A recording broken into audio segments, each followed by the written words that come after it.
ஆண்டவர். ஹல்லேலூயா. நாம நேசிக்கிற ஆண்டவரே.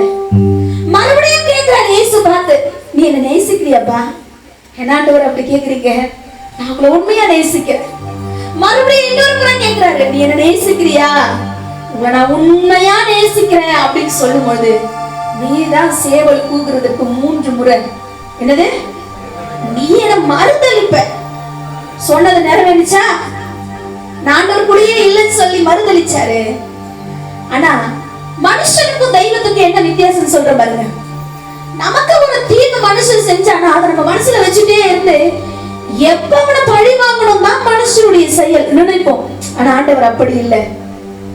நீதான் துரோகம் செஞ்ச, ஆனா நான் உன்னை மறக்கவே மாட்டேன். மறுதலித்தும் கர்த்தர் அவனை என்ன பண்ணல, தண்டிக்கல, அவனை மறக்கல. அவன் மனம் திரும்பின பிறகு கர்த்தர் அவனை ஏற்றுக்கொண்டாரு. அவன் போகும்பொழுது அவனை பின்தொடர்ந்தே போறாரு.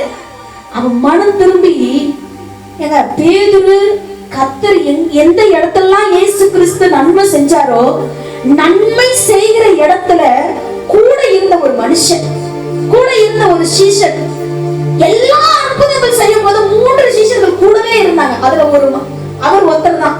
ஹல்லேலூயா. இதெல்லாம் பார்த்தோம். இயேசு என்ன பண்ணாரு, மறுதலிச்சாரு. ஆனா ஆண்டவர் மனசுல வைக்கல. ஹல்லேலூயா, ஹல்லேலூயா.